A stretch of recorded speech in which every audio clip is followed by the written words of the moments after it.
agar siz 2026 yil 12 avgustgacha ariza bermasangiz, ayrim to'lovlardan quruq qolishingiz mumkin. Men bu gapni qo'rqitish uchun emas, ogohlantirish uchun aytibman. Chunki ko'pchilik hali vaqt bor.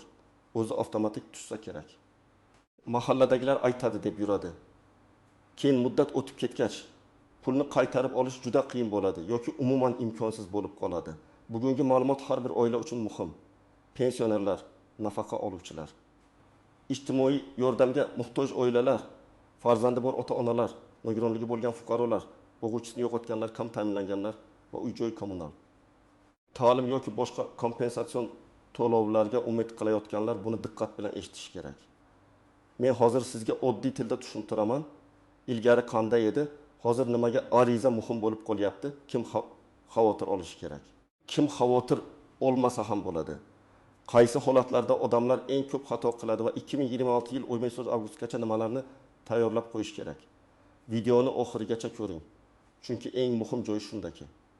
Ko'p odam pulni huquqi yo'qligi uchun emas, vaqtida ariza bermagani uchun yo'qotadi. Hozir kanalga obuna bo'ling, like bosing. Chunki men bunday muhim yangiliklarni oddiy xalq tushunadigan qilib izohlab beraman. Avval ko'p to'lovlar bo'yicha odamlar shunday o'ylardi. Davlat organlarida ma'lumot bor. Demak pul avtomatik tayinlanadi. Masalan, fuqaro pensioner bo'lsa, uning yoshi, ish staji, pensiya hujjatlari tizimda bor. Kimdir nogironlik guruhi olsa, tibbiy komissiya xulosasi bor. Kimdir farzandli bo'lsa, tug'ilganlik haqidagi ma'lumot bor. Shuning uchun odam men borib ariza yozmasam ham bo'ladi deb o'ylaydi. Lekin amaliyotda hamma narsa avtomatik yuravermaydi. Ayrim to'lovlar faqat ariza asosida tayinlanadi. Ya'ni sizda huquq bo'lishi mumkin, lekin ariza bo'lmasa, tizim sizni to'lov oluvchi sifatida ko'rmaydi. Bu yerda eng muhim farq bor. Huquq borligi boshqa, to'lov tayinlanishi boshqa. Men buni oddiy misolda tushuntiraman. Sizning bank kartangiz bo'lsa, bu hali unga pul tushadi degani emas. Pul tushishi uchun to'lov tayinlanishi, hisob raqam bog'lanishi, ma'lumotlar tekshirilishi kerak. Xuddi shunday, ijtimoiy to'lovlarda ham fuqaroning holati aniqlanishi, arizasi qabul qilinishi va qaror chiqarilishi kerak. Hozirgi o'zgarishning mohiyati shunda. Muddatlarga e'tibor kuchaymoqda. Belgilangan sanagacha ariza berilmasa, ayrim to'lovlar keyingi davr uchun tayinlanmaydi yoki o'tgan oylar uchun hisoblab berilmaydi. 2026 yil 15 avgust sanasi shuning uchun xavfli signal. Bu sanani biror kun borib hal qilarman deb o'tkazib yuborish mumkin emas. Men har doim aytaman, pul masalasida muddat eng qattiq qo'ydi.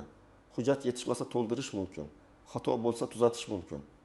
Lekin muddat o'tib ketgan bo'lsa, ko'p hollarda odamning qo'lida bahona qolmaydi.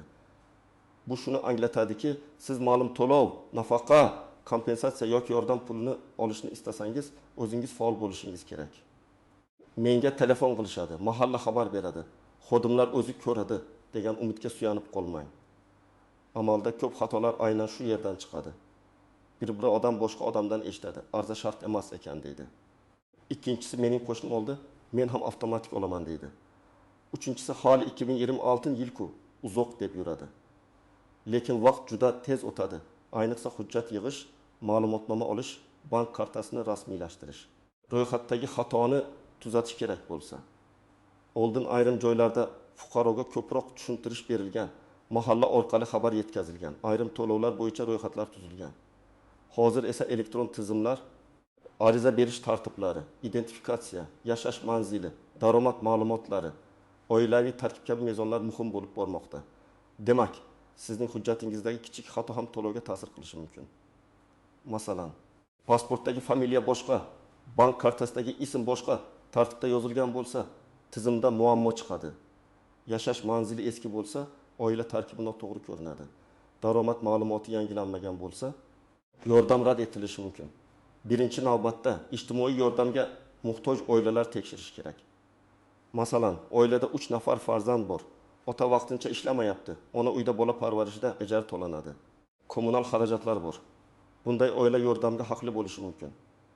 Lekin agar oila ariza bermasa, hech kim avtomatik kelib sizga pul beramiz demasligi mumkin. Agar ariza kech berilsa, yordam faqat ariza berilgan kundan keyin ko'rib chiqilishi mumkin. Natijada oila bir necha oylik yordamdan mahrum bo'ladi. Ikkinchi guruh pensionerlar va pensiya yoshiga yaqinlashayotganlar. Ko'p odam pensiya masalasini oxirgi oyga qoldiradi. yoshim yetganda boraman deydi. Lekin pensiya tayinlashda ish staji, ish haqi, arxiv ma'lumotlari, mehnat daftarchasi, elektron ma'lumotlar juda muhim. Agar bir korxona yopilgan bo'lsa, arxivdan ma'lumot olish kerak bo'ladi. Agar ish yillari tizimga tushmagan bo'lsa, tasdiqlash talab qilinadi. Shunday odam 2026 yil 9 avgustgacha muhim arizani bermasa yoki hujjatlarni to'g'rilamasa, keyin to'lov kechikadi. Ba'zan pul butunlay yo'qolmaydi, lekin bir necha oy kech tushadi. Bu esa pensioner uchun juda katta farq. 3-guruh nogironligi bo'lgan fuqarolar va ularning vasiylari. Nogironlik to'lovlari ko'pincha tibbiy xulosa, guruh muddati, qayta ko'rik sanasi, bank rekviziti, shaxsni tasdiqlovchi hujjat bilan bog'liq. Agar nogironlik muddati tugagan bo'lsa va qayta ko'rikdan o'z vaqtida o'tilmasa, to'lov to'xtashi mumkin. Agar ariza yoki ma'lumot yangilanmasa, tizim huquq tasdiqlanmadi deb ko'rsatishi mumkin. Bu yerda ayniqsa qarovga muhtoj odamlar xavf ostida, chunki ular o'zlari yugurib hujjat qila olmaydi. Shuning uchun farzandlari, yaqinlari, vasiylari muddatni kuzatishi kerak. 4-guruh boquvchisini yo'qotgan oilalar. Masalan, otasi vafot etgan, 2 farzand qolgan, ona ishlamaydi yoki kam daromad oladi. Bunday holatda bola uchun to'lov, nafaqa yoki boshqa yordam tayinlanishi mumkin. Lekin vafot etganlik guvohnomasi, qarindoshlikni tasdiqlovchi hujjatlar, bolalarning tug'ilganlik guvohnomasi, o'qish joyidan ma'lumotnoma kerak bo'lishi mumkin.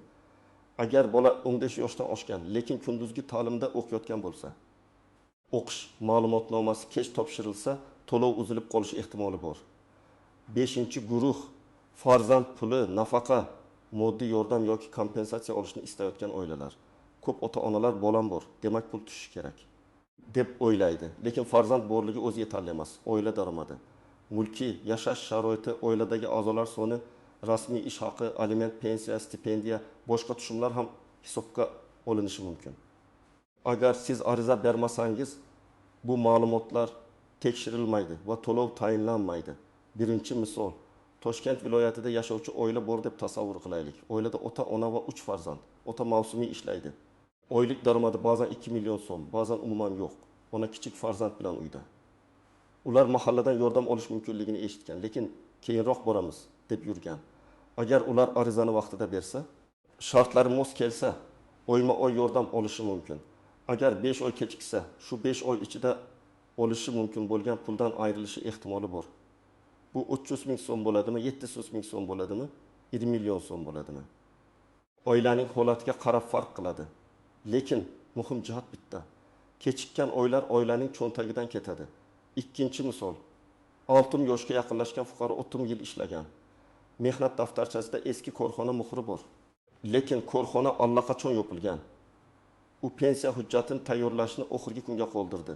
Keyin ma'lum bo'ldiki, tekislik ish staji elektron bazada ko'rinmayapti.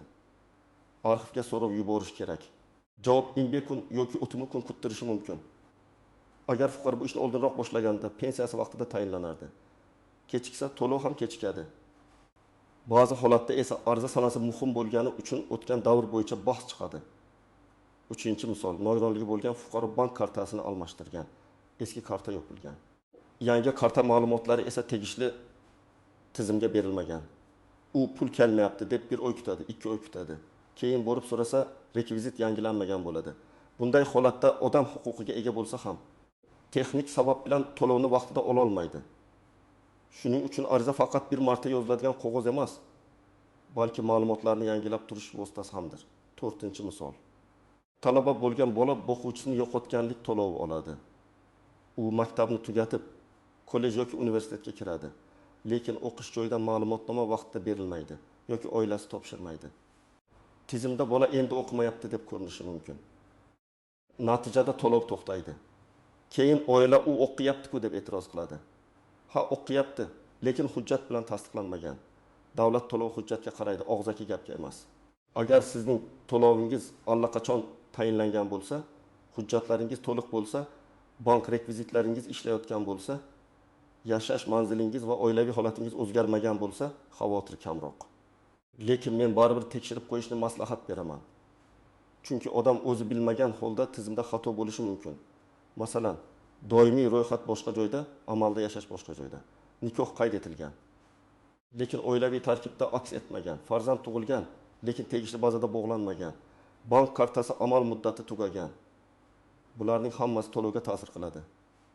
Agar siz umuman hech qanday ijtimoiy to'lovga da'vogar bo'lmasangiz, daromadingiz yetarli bo'lsa, nafaqa, kompensatsiya, yordam, pensiya boquvchisini yo'qotganlik yoki nogironlik to'lov bilan aloqangiz bo'lmasa, sizga bevosita xavf bo'lmasligi mumkin. Ammo oilangizda ota-onangiz, bobo-buvingiz, opa-singlingiz, nogironligi bor qarindoshingiz, yolg'iz ona, yetim bola yoki pensioner bo'lsa, bu ma'lumot ularga tegishli bo'lishi mumkin. Men ko'p ko'rganman. Pulni olishi kerak bo'lgan odam emas, uning farzandi yoki qarindoshi xabar topib yordam beradi. Eng katta nozik jihat shuki, hamma to'lovlar bir xil tartibda berilmaydi. Ayrim to'lovlar ariza sanasidan boshlab tayinlanadi.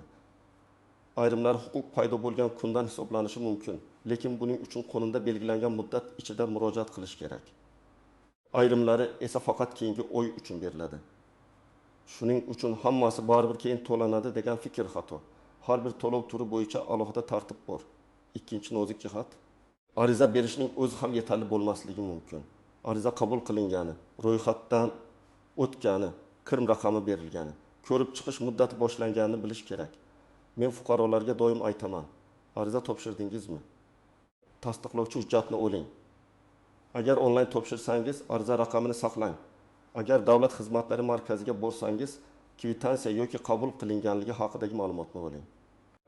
Agar mahalla yoki tegishli idoraga topshirsangiz, kim qabul qilganini, qaysi sanada qabul qilinganini yozib qo'ying. Uchinchi nozik jihat, oilaviy daromadni yashirish yoki noto'g'ri ko'rsatish keyin katta muammo keltiradi. Ba'zi odamlar daromadimni kamroq ko'rsatsam yordam olaman deb o'ylaydi. Lekin hozir ko'p ma'lumotlar elektron bazalar orqali tekshiriladi. Ish haqi, pensiya, stipendiya, mulk, avtomobil, tadbirkorlik, bank tushumlari, soliq ma'lumotlari ko'rinishi mumkin. Agar noto'g'ri ma'lumot bilan to'lov olingan bo'lsa, keyinchalik ortiqcha to'langan pulni qaytarish talab qilinishi mumkin. Shuning uchun men halol va to'liq ma'lumot berishni maslahat beraman. To'rtinchi nozik jihat, ro'yxatda turgan manzil bilan amalda yashayotgan joy farqi. Masalan, fuqaro Qashqadaryoda ro'yxatda, lekin Toshkentda ijarada yashaydi. Farzandlari Toshkentda o'qiydi, mahallasi boshqa. Qaysi hududga murojaat qilish kerak? Qaysi oilaviy tarkib hisobga olinadi? Qaysi mahalla tekshiradi degan savollar chiqadi. Bunday holatda oldindan maslahat olish kerak. Aks holda ariza bir joydan ikkinchi joyga yuborilib, vaqt yo'qoladi. 5-nozik jihat, hujjatdagi ism, familiya, tug'ilgan sana, pasport ma'lumotlari, JSSHIR, telefon raqami va bank kartasi bir-biriga mos bo'lishi kerak. Bitta harf xatosi ham to'lovni ushlab turishi mumkin. Ayniqsa eski hujjatlarda lotin va kiril yozuvidagi farqlar, familiyada o, apostrof tire kabi belgilar sabab muammo bo'ladi. Shuning uchun ariza berishdan oldin ham hujjatni solishtirib chiqing. Birinchi xato. Muddatni oxirgi kunga qoldirish. 2026 yil bo'min beqish avgustgacha vaqt bor deb o'ylamang. Agar hamma bir vaqtda ariza topshirsa, navbat ko'payadi, tizim yuklanadi, xodimlar ulgurmasligi mumkin. Sizga bitta hujjat yetishmasa, uni topishga vaqt qolmaydi. Shuning uchun men bunday ishlarni kamida bir necha oy oldin boshlashni to'g'ri deb bilaman. Ikkinchi xato, telefon orqali eshitgan gapga ishonish. Falonchi aytdi, internetda yozishdi. Qo'shnim shunday qilibdi degan ma'lumot yetarli emas. Rasmiy manbadan, davlat xizmatlari markazidan, mahalladan, pensiya bo'limidan, ijtimoiy himoya organidan yoki tegishli idoraning ishonch telefonidan aniqlashtirish kerak. Har bir oilaning holati boshqa bo'ladi. Uchinchi xato, ariza topshirib keyin holatini tekshirmaslik. Ariza topshirildi degani masala hal bo'ldi degani emas. U ko'rib chiqiladi, ma'lumotlar tekshiriladi. Qo'shimcha hujjat so'ralishi mumkin. Rad javobi bo'lishi mumkin. Agar siz tekshirib turmasangiz, rad javobini kech bilib qolasiz va qayta murojaat qilishga vaqt ketadi. To'rtinchi xato, bank kartasini boshqa odam nomiga berish. Ko'p hollarda to'lov oluvchining o'z nomidagi karta kerak bo'ladi. O'g'limning kartasiga tushaversin, turmush o'rtog'imning kartasi bor degan holatlar muammo chiqarishi mumkin. Agar voyaga yetmagan bola vasiylik yoki qaror holati bo'lsa, alohida tartib bo'lishi mumkin. Buni oldindan tekshiring. 5-xato, oilaviy holat o'zgarganini bildirmaslik. Nikoh, ajrim, farzand tug'ilishi, farzandning vafoti, ishga kirish, ishdan chiqish, nogironlik guruhi o'zgarishi, manzil o'zgarishi, chet elga chiqish kabi holatlar to'lovga ta'sir qiladi. Buni yashirish yoki kech bildirish keyin pulni qaytarish majburiyatiga olib kelishi mumkin. Endi aniq nima qilish kerakligini aytaman. Birinchi qadam, o'zingiz yoki oilangiz qaysi to'lovlarga da'vogar bo'lishi mumkinligini aniqlang. Pensiya, nogironlik nafaqasi, boquvchisini yo'qotganlik to'lovi, farzand puli, kam ta'minlangan oilaga yordam, uy-joy yoki kommunal kompensatsiya, parvarish puli, ta'lim bilan bog'liq yordam, boshqa ijtimoiy to'lovlar bo'lishi mumkin. Bitta odam bir vaqtning o'zida bir nechta yo'nalish bo'yicha huquqqa ega bo'lishi ham mumkin. Lekin ba'zi to'lovlar bir-biriga ta'sir qiladi. Ikkinchi qadam, shaxsni tasdiqlovchi hujjatlarni tayyorlang. Pasport yoki ID karta, JSHSHIR, tug'ilganlik guvohnomalari, nikoh guvohnomasi, ajrim hujjati, vafot etganlik guvohnomasi, vasiylik hujjati, nogironlik bo'yicha tibbiy xulosa, mehnat daftarchasi, arxiv ma'lumotlari, o'qish joyidan ma'lumotnoma, bank rekvizitlari kerak bo'lishi mumkin. Hamma hujjatning nusxasini alohida papkaga solib qo'ying. Telefoningizda ham sifatli surat yoki skan nusxasi bo'lsin. Uchinchi qadam, yashash manzili va oilaviy tarkibni tekshiring. Kimlar ro'yxatda turibdi? Kimlar amalda yashaydi? Farzandlar qayerda o'qiydi? Oilada kim ishlaydi, kim ishlamaydi? Kim pensiya oladi, kim stipendiya oladi? Bu ma'lumotlar yordam tayinlashda muhim bo'lishi mumkin. Agar oilaviy tarkib noto'g'ri ko'rsatilsa, ariza rad etilishi yoki keyin tekshiruvda muammo chiqishi mumkin. 4-qadam, rasmiy joyga murojaat qiling. Siz davlat xizmatlari markaziga borishingiz, yagona interaktiv davlat xizmatlari portali orqali ariza topshirishingiz, mahalla yoki tegishli ijtimoiy himoya organidan maslahat olishingiz, pensiya masalasida pensiya bo'limiga murojaat qilishingiz mumkin. Qaysi to'lov bo'lsa, o'sha to'lov uchun mas'ul organ bor. Murojaat qilganingizda menga nima kerak deb umumiy so'ramang. Aniq so'rang. Men falon to'lov bo'yicha ariza bermoqchiman. Hujjatlar ro'yxati qanday? Muddat qachon? Ariza qaysi sanadan hisoblanadi? Rad bo'lsa qayta topshirish tartibi qanday? 5-qadam, ariza matnini aniq yozing. Arizada kim ekaningiz, qaysi to'lov yoki yordamni so'rayotganingiz, oilaviy holatingiz, daromadingiz. Ilova qilinayotgan hujjatlar. Telefon raqamingiz aniq bo'lsin. Agar sizning holatingizda alohida sabab bo'lsa, masalan, boquvchi vafot etgan, nogiron farzand parvarishi bor, ish joyi tugatilgan, arxiv hujjati kechikayotgan bo'lsa, buni yozing. Ariza hissiyot bilan emas, fakt bilan yoziladi. Juda qiynalib qoldim deyish mumkin, lekin asosiy kuch hujjat va faktlarda bo'lishi kerak. 6-qadam, ariza raqamini saqlang va nazorat qiling. Qaysi sanada topshirdingiz? Kim qabul qildi? Qaysi raqam berildi? Javob muddati qachon tugaydi? Bularni alohida yozib qo'ying. Men oddiy daftar tutishni maslahat beraman. Daftarga sana idora nomi, xodim ismi, telefon raqami, ariza raqami, javob muddati yoziladi. Bu keyin juda oz qotadi. 7-qadam, rad javobi kelsa, sababini tushuning.